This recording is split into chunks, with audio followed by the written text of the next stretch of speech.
दिया है क्वेश्चन, बहुपद x² माइनस 2x माइनस 3 के शून्य ज्ञात करना है, यानी इसके फैक्टर करना है, शून्य निकालना है। तो शून्य निकालने के लिए देखो किसी भी जो ये फैक्टर समीकरण होता है वो ज़्यादा से ज़्यादा 3-4 प्रकार का होता है। देखो किस प्रकार का होता है, ax² plus bx plus c बराबर 0। तो इसके जो शून्यंक होते हैं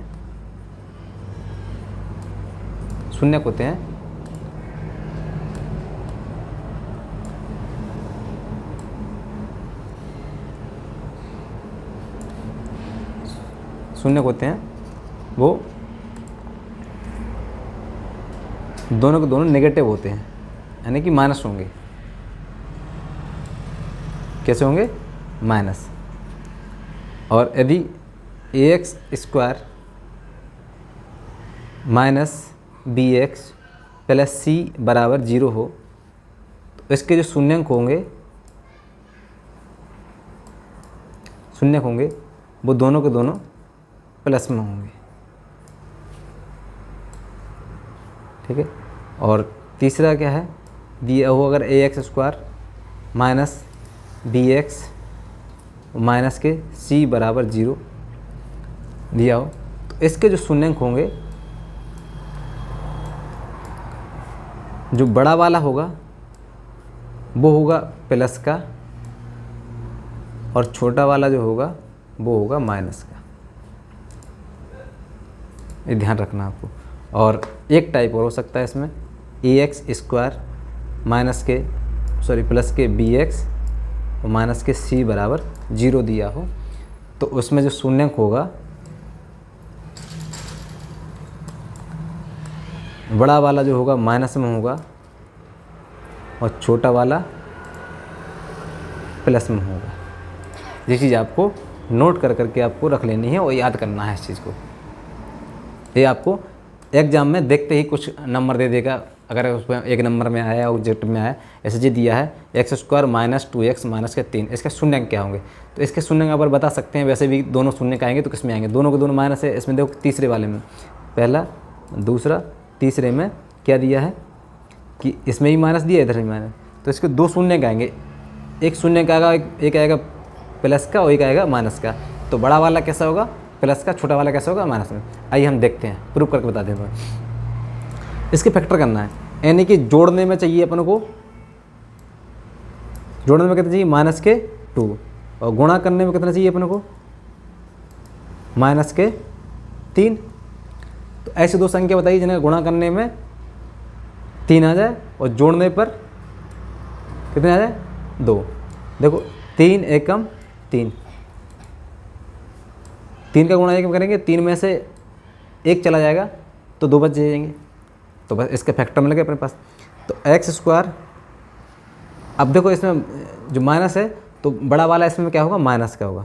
इधर फैक्टर में इधर करते हैं 3x और प्लस के x माइनस के 3,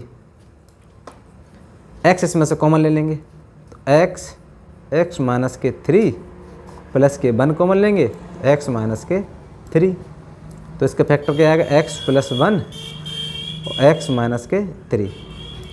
x प्लस 1 बराबर 0, तो x बराबर हो जाएगा माइनस के 1। और दिया है x माइनस 3 बराबर 0, तो x बराबर हो जाएगा अपने पास 3। तो इसके शून्य जो निकालने थे, शून्य क्या निकले? -1 और 3। तो इसमें देखो बड़ा वाला जो है क्या बताया था? प्लस में, बड़ा वाला प्लस में आया, छोटा वाला किस में आया? माइनस में। तो ये चीज़ याद रख लेना। अच्छा, अब चलते हैं नेक्स्ट क्वेश्चन की ओर। नेक्स्ट क्वेश्चन क्या दिया है? सवाल क्या कह रहा है प्रश्न कि अभाज्य गुणनखंड विधि द्वारा संख्याओं 6, 72 और 120 का मासा और लासा दोनों ने याद करना है। तो गुणनखंड विधि से निकालना है। किस विधि से निकालना है? गुणनखंड विधि। तो करते सबके गुणनखंड, पहले 6 का करते हैं, 2 से 3 और 3 से 1, 72। 2 से 36, 2 से 18 और 2 से 9, 3 से 3 निकलते हैं। इसी प्रकार हम 120 के करेंगे। 2 से 60, लाइटिंग प्रॉब्लम कर रही है। 2 से 30, 2 से काटेंगे 15, फिर 3 से काटेंगे, 3 से 5 15, 5 से काट देंगे 1। सबसे पहले हम निकालेंगे HCF। HCF के लिए पहले 6 के फैक्टर लिखेंगे हम। 6 के फैक्टर आए 2 × 3। फिर लिखेंगे हम 72 के फैक्टर। तो उसमें 2 कितनी बार है? 2 की पावर 3 और 3 की पावर 2। और फिर 120 के फैक्टर लिखेंगे। तो 2 कितनी बार है? 2 की पावर 3 और 3 की पावर 1 और 5 की पावर 1। तो HCF में क्या करते हैं? जो सबसे कम हो वही लेते हैं। तो इसमें सबसे कम क्या दिख रहा है? देखो 2 इसमें है, 2 इसमें है, 2 इसमें है, तीनों में कॉमन है, लेकिन सबसे कम क्या है? तो 2 की पावर 1 HCF के लिए। और क्या मिल रहा है कॉमन? 3 मिल रहा है। 3 इसमें है, 3 इसमें है, 3 इसमें है। तो 3 सबसे कम किस में है? इसमें भी है, इसमें भी है। 3 की पावर 1 है, इसमें भी 3 की पावर 1 है। तो 3 की पावर 1 लेंगे हम, कम बाई लेंगे। तो इसका HCF हो जाएगा 2 × 3 6। अब इन्हें क्या निकालना है? LCM। उसमें दोनों निकालना था, LCM भी निकालना था और ये भी निकालना था। तो LCM के लिए इसके फैक्टर इसी प्रकार 6 के फैक्टर कितने हैं? 2 की पावर 1 और 3 की पावर 1। और 72 के फैक्टर क्या हैं? 72 के फैक्टर दिए 2 की पावर 3 और 3 की पावर 2। और 120 के फैक्टर क्या दिए हैं? 2 की पावर 3 और 3 की पावर 1 और 5 की पावर 1। अब LCM में क्या करते हैं? उसमें सब लेते हैं, जो दिया है सब उठाना है इसमें से। सबसे पहले देखते हैं 2 सबसे ज़्यादा किस में है? 2 सबसे ज़्यादा इसमें और इसमें भी है। 2 की पावर 3, तो 2 की पावर 3 हमें लेना ही है, मल्टीप्लाई। अब हमें चाहिए 3 सबसे ज़्यादा किस में है? 3 इसमें भी है, 3 इसमें भी, 3 इसमें भी। तो 3 सबसे ज़्यादा किस में है? इसमें। तो लेंगे 3 की पावर 2। अब 5 भी लेना है। तो 5 इसमें है नहीं है, चाहे हो या नहीं हो, लेकिन हमें लेना सारे के सारे, इसमें कोई छोड़ना नहीं है। तो 5 भी ले लेना है। बस इनके सबके गुणा करना है। 2 की पावर 3 का मतलब 8 हो जाएगा, 9 × 5। तो 9 8 72 × 5, 5 दूनी 10 और 36 हो जाएंगे, 35 और 136। तो इसका LCM हो जाएगा 360। चलते हैं नेक्स्ट क्वेश्चन की ओर। नेक्स्ट क्वेश्चन क्या दिया है? 1 से 100 तक की सभी प्राकृतिक संख्याओं का योग ज्ञात कीजिए। तो प्राकृत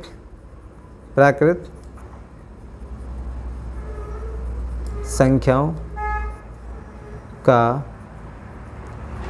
योग बराबर होता है n + 1/2,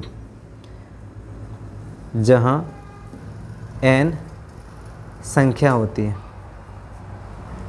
कितनी संख्याओं का निकालना है? प्राकृतिक संख्या 1 से लेकर के जितने भी निकालना हो उसके लिए फॉर्मूला है। तो 1 से लेकर कहाँ तक निकालना? 100 तक। तो n बराबर कितना आ गया अपने पास? 100। बस फॉर्मूला इंपुट कर दो। 100 ब्रैकेट 100 + के 1/2, यानी 100 × 101/2। 2 से काट देंगे 50, इससे गुणा कर दो, 50 आ जाएगा।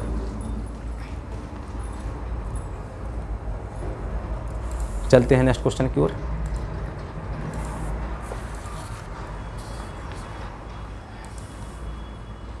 नेक्स्ट क्वेश्चन दिया है आपको।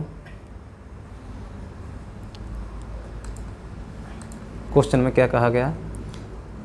एक धातु के घनाभ की भुजाएं 100 सेंटीमीटर, 80 सेंटीमीटर और 64 सेंटीमीटर है। कितनी है?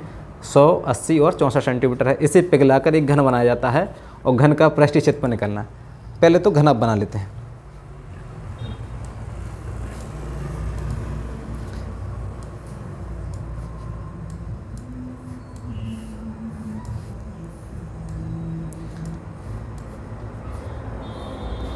घनाभ है, घनाभ बन गया। इसकी लंबाई जो है 100 सेंटीमीटर है और चौड़ाई जो है 80 सेंटीमीटर है और ऊंचाई जो दी है उसमें 64 सेंटीमीटर। अब जो इसका आयतन होगा वही आयतन जो घन बना, जिससे इससे कुछ भी आकृति बनाएंगे इसका आयतन चेंज नहीं होगा। जैसे अपन मिट्टी का कोई खिलौना बनाते हैं और उसे मिटा करके दूसरा बना देते तो लेकिन उसमें कम या ज़्यादा तो होता नहीं, वो जितना रहेगा वो उतना ही रहेगा। तो इसलिए आयतन उसका बदलता नहीं है, आयतन सेम रहता है। तो इसका आयतन हम निकाल लेते हैं। आयतन कितना आएगा इसका? घनाभ का आयतन होता है L into B into H, 100 into 80 into 64। इन सबको गुणा करेंगे तो 3 जीरो आ जाएंगे, 8 का इसमें गुणा कर देंगे तो 512 आ जाएगा और सेंटीमीटर क्यूब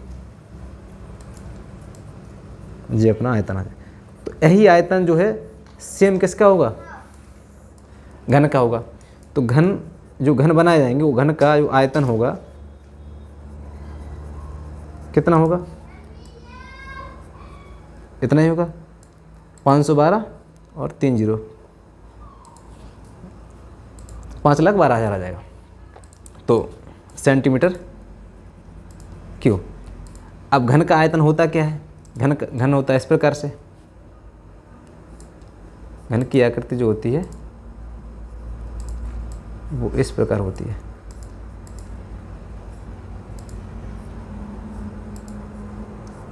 घन की सभी भुजाएं होती हैं, समान होती हैं। तो ए तो इसका आयतन होता है ए क्यू बराबर दिया है 512 और 3 जीरो। अब 512 किसका क्यू होता है? तो 512 होता है 8 का और 3 जीरो लगी तो 80 का हो जाएगा जी। तो ए बराबर आ जाएगा अपने पास 80 सेंटीमीटर। सवाल में क्या पूछा है? घन का पृष्ठीय क्षेत्रफल। घन का पृष्ठीय क्षेत्रफल होता है 6a²।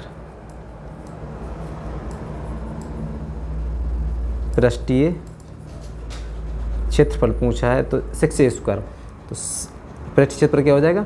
6 इंटू a², तो 80 का स्क्वायर कर देंगे तो 80 का स्क्वायर 64, 00 इंटू में 6 गुणा कर देंगे, 00 6 चौको 24, वहाँ से लगेंगे 2 36 और 2 38, 400 सेंटीमीटर स्क्वायर आ जाएगा।